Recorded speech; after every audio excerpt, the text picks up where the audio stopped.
You're listening to The Hidden Economics of Remarkable Women, a podcast from Foreign Policy. I'm Reena Ninan. To round out this season, we're doing one last follow-up episode. This was an idea from you, our listeners. You suggested talking to past interviewees and seeing what they're doing now.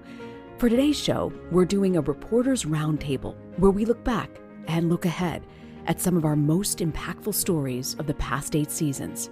Here's my conversation with Kenya-based reporters Sharon Kiburi, Eunice Maina, as well as Elna Schutz from South Africa.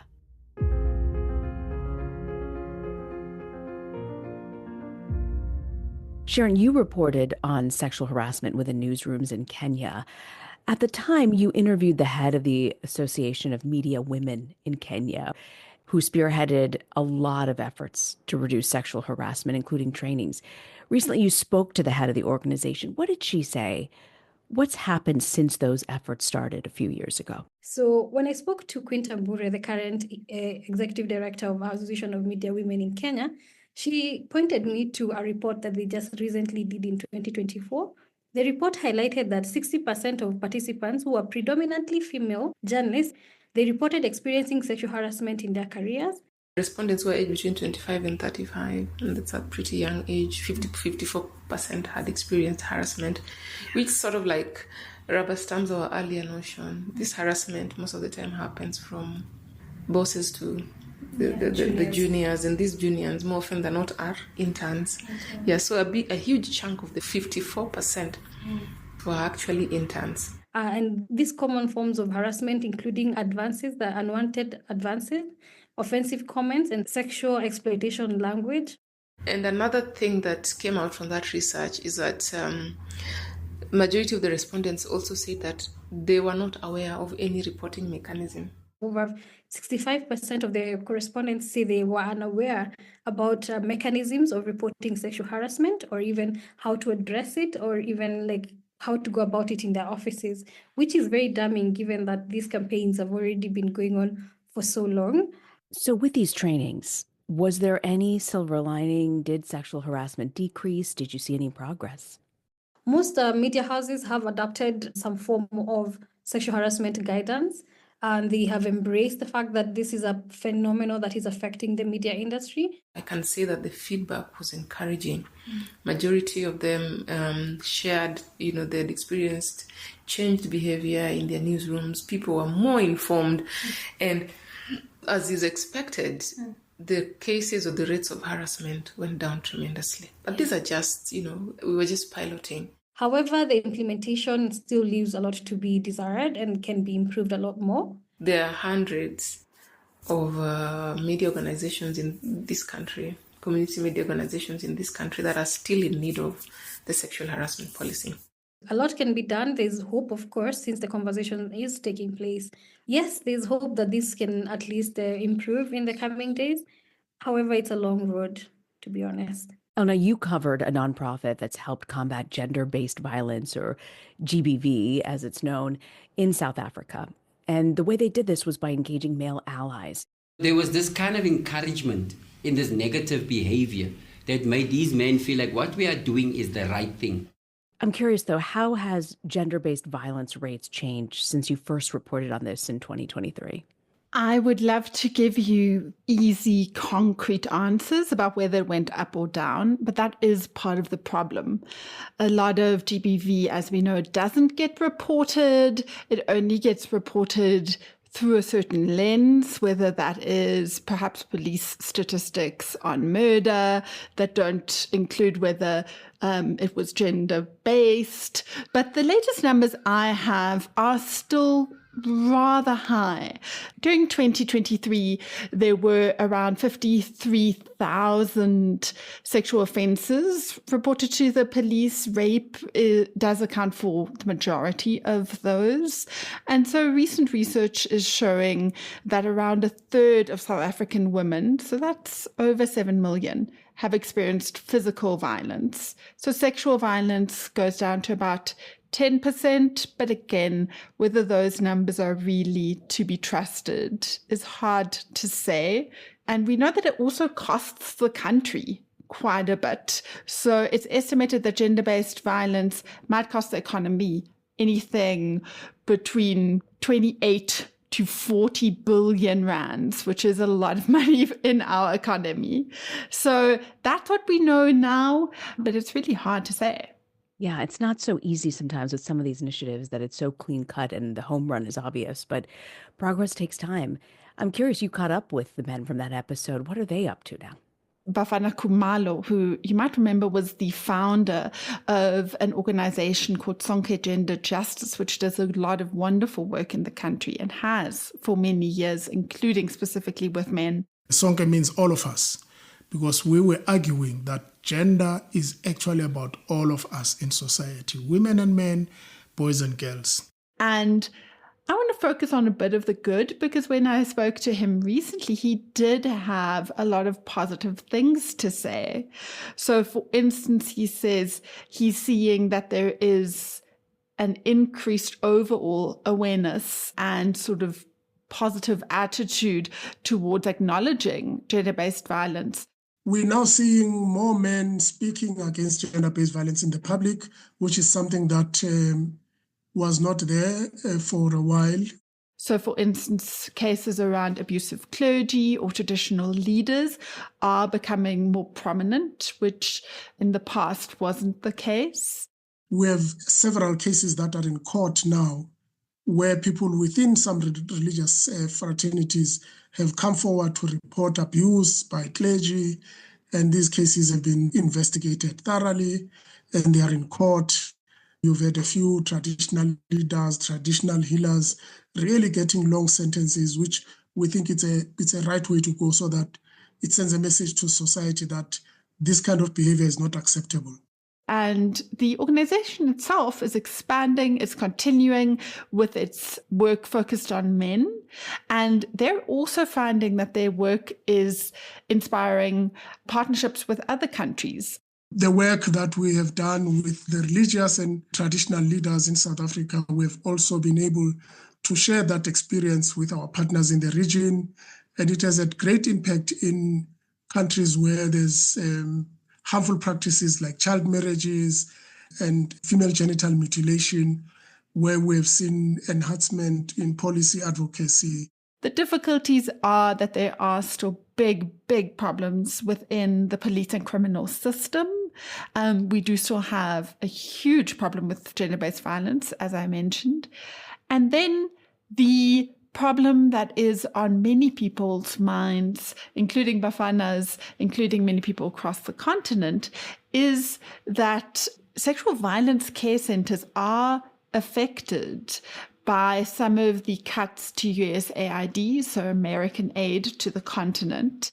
The one-stop shop for sexual offenses, meaning, victims don't have to go to the police station, go to the hospital, and then go and see a social worker. South Africa developed a very comprehensive program where all these services are provided in one place. And the conviction rates with the introduction of these Tutuzela care centers was very high, because then the evidence was collected efficiently. Now, some of those were supported by US aid, for instance. And that means that some of this work that has been continuing for years currently has to stop or look for other funding. So the other man who you might remember from my episode, Welcome Witboy, the gangster criminal turned inspirational hero foundation founder. I sat there and I realized that if I were to have a daughter one day, what kind of father am I going to be? He had a lot of struggles to share when I spoke to him, because he and his organization, while they were expanding and doing great work, have lost a lot of funding and are quite in a crisis at the moment. It has been quite tough because we're still not getting funding from government.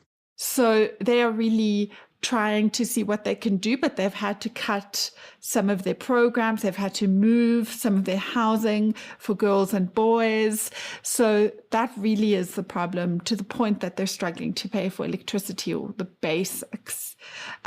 He is, however, saying there is some hope with the work in prisons, Men in Prisons, which is the program that inspired himself to make a change. That is extending. There's great hope for that. However, funding is a problem once again.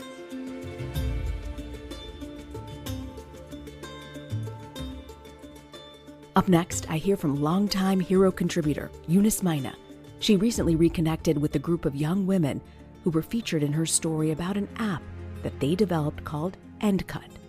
EndCut's aim was to try to address the economic factors behind female genital mutilation, or FGM. More on that after the break.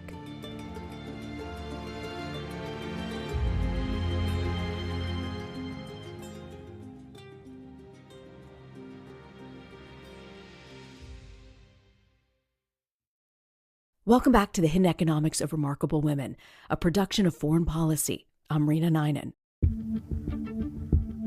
We return now to our Reporters Roundtable and from Eunice Maina, a longtime hero reporter based in Nairobi. Her first piece for us in episode 1 of season 3 was The Hidden Economics of Female Genital Mutilation. On that listener survey that many of you filled out, this episode actually ranked as the most memorable episode of our entire show. One girl's story particularly moved me from that original piece. I want to play it for you now, before we get to Eunice's update. It's about a young woman named Rosila.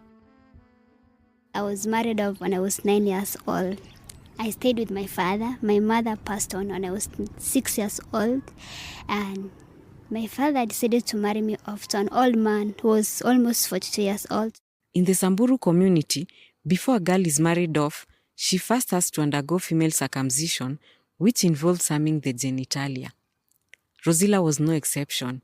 The painful ritual was conducted by elderly women in the village. I was cut and I was taken to the man's home. I stayed there for a week and they started assigning duties to me. So I was given a duty of selling milk in the market. It was during one of those market trips that Rosila met a local activist who completely changed the course of her life. That's where I met with Dr. Josephine Claire, and she actually saw that I was married. And you know, when you're married in Samburu community, you have a chain that shows that you are a wife of someone. So she was really shocked. I was a very small kid. Right then and there, Dr. Kulea took Rosila with her and helped her start a new life away from her husband. She rescued me, and I'm very grateful. She took me to school, and now I'm in Form 4. Hoping to complete in a month's time. I'm very happy and very grateful to Mom. I love her so much, and also thank God for this. Since then, Rosila's life has been completely transformed, and so has the lives of over 1,000 other girls rescued by Dr. Kulea and her organization, the Samburu Girls Foundation. Through this foundation, Rosila experienced a second life-changing moment. That happened when Safaricom, one of Kenya's leading telecommunications companies, offered to support young girls at the rescue center through computer lessons. Safaricom team members also encouraged the girls to take part in a tech challenge. And this is how Eunice first heard about the girls behind an app called EndCut. And just a tiny note, Eunice is speaking from a different recording environment than usual. These 3 young girls who had taken part in a Technovation challenge, and they decided to create an app which they named EndCut. We created that app to help Samburu women, where they'll be making beads, and then they'll be using that app to sell their beads. This will help to reduce the rates of poverty, mostly, which is somehow related to FGM. So they said if women and young girls had been allowed to make these beads and sell them through the app, whatever little money they would make from selling the beads, this would maybe change the perspective that you have to give out your young girls to older men so that you can get money and sustain the family. In other words, poverty is a big reason for FGM. And this app is trying to help women make more money so they don't feel like they need to cut their girls. Eunice recently caught up with Rosila and the other girls over Zoom. They've all finished high school. Rosila, who was the main person in the creation of the app, the person who came up with the idea, she's currently pursuing a degree course in international relations at the United States International University here in Kenya. And the other 2 are still waiting for an opportunity to go to campus, but they did so well in their exams. And I understand that the app was supposed to launch soon after your report, but they weren't able to. Why not? According to Mercy Wanderi, who is the programs manager. She said that the sponsor only came on board to assist the girls in creating the app. The apps are still in their prototype stage up to now from 2022. And this is because we've not been in a position to secure resources and also the technical expertise. Then again, also, since they were still in school, it was a bit difficult for them to keep following up and, continuing with the launch process. So they had to pause and wait now until they've all finished school. After we add more resources on the app, we'll now try to reach the potential donors. So they're still pursuing it, and hopefully it will launch this year. I want to ask all of you this question, and Sharon, I'll start with you. What's one of the biggest challenges that you encountered when you were reporting for Hero? Well, I think one of the greatest challenges I encountered was finding a source willing to go on record, especially someone who had experienced sexual harassment. I remember the first pitch was with somebody different that I had interviewed for another feature.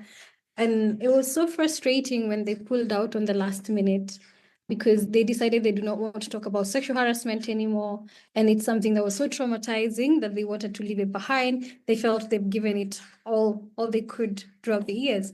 So pivoting that to finding a source that was willing to speak about it was a bit of a challenge. But when I finally did find Judy the first time, I didn't even know that she had experienced sexual harassment herself, or she would give a case on that because she was a woman in leadership and currently she works for Friedrich Naumann Foundation.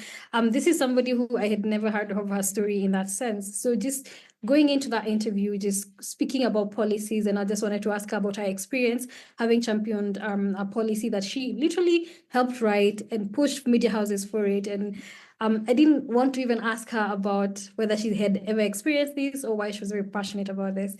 But to my surprise, she volunteered to tell me about her experience with sexual harassment. From there, I was threatened and I was told to keep quiet. At 24, I just kept quiet. And that's why I said, I do not want another young person to suffer like I suffered.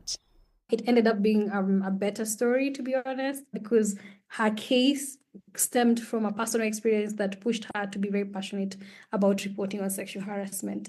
Eunice? In my story, when I was reporting it, I just mentioned one name, not both names. And when I found this other person, she was like, are you going to use my real name? Are you going to use my real voice on this show? So I had to explain to her it is not a video, it's just an audio episode, but if you're not comfortable, you can just distort your voice a bit. And what about you? I would also speak to the aspect of Hero's focus on gender issues influencing the economic opportunities of women. It was something that is so big and present, and yet it was something that over the years in different stories I had to explain again and again, even to the sources, that the things they have experienced actually does impact their lives on an economic level, or other women's lives on an economic level. So I do want to highlight that that is not always obvious. Mm-hmm. And I'm curious, can you tell me what maybe some of the lessons and favorite moments that you've had? So one of my favorites, maybe just because teenagers are both terrifying and fun, was reporting on period poverty.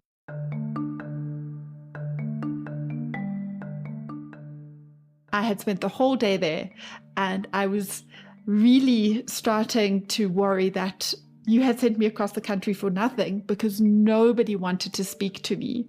And all the girls were way too scared, which I understood. They're, 10, 11, 12, 13. And eventually, as a last minute resort, I said, okay, let's play a game. Everybody close your eyes. I'm going to ask you some questions and you will raise your hand. And we started with, who likes Coca-Cola over Pepsi or whatever, who hates school or whatever it was. And eventually through that, I got them to raise their hands and open up about some of the troubles they face with menstruation. And then on our last Hail Mary said, I saw the girls whose hands are up and made it clear that there was a safe space, and just asked them to stay, hoping that they would have changed their minds, and somebody did. And I got just one usable story. That was really a lesson in vulnerability and patience, to get to a point where somebody trusts me to talk about something that is difficult but perhaps embarrassing. Eunice, I'm just curious if you had a favorite moment or a lesson that you've learned from the Hero podcast. Those three girls really amazed me, because when I visited the area that they were in, it's quite a remote place, but these girls had the resilience, and you could tell for them the sky is the limit. So I learned a lot from them, despite the hurdles they're going through in those remote areas. They're not giving up, and, to push and to know that the sky is the limit as well. Yeah, they are young, but I learned something from them. Yes. And to end us up, Sharon, what was maybe one of your favorite moments or lessons from the podcast? One of my favorite moments, I think I would say, reporting on the debt crisis. Reporting on the debt crisis, given that it was a thing that was affecting Kenya at that particular time, and it was something that was so real to us, something that we were living up to. And just speaking to Wanjiru back then, seeing that she's a young activist, and the kind of work she was putting in to ensure that Kenya finance bill doesn't pass, and that Kenyan citizens' thoughts are considered, even like spearheading protests and ensuring that that is happening. I've learned a lot from these women. They've taught me that we can push the ceiling higher and we can do more as women. So it's been quite an interesting journey, and my hope is that this continues, because these are conversations that need to really be happening for a longer period.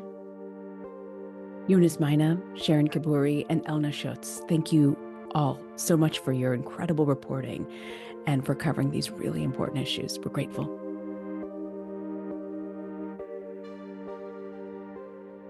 We are so proud of this podcast, which makes this moment bittersweet.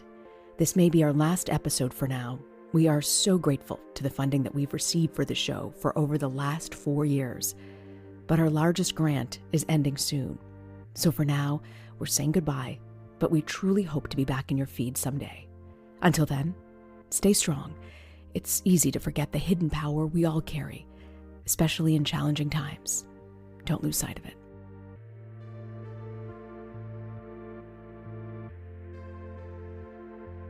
And that does it for today's show. The Hidden Economics of Remarkable Women is hosted by me, Reena Ninan. Laura Rossbrow-Tellem is our senior producer. Rob Sachs, our managing director. And Mika Ellison provided production assistance.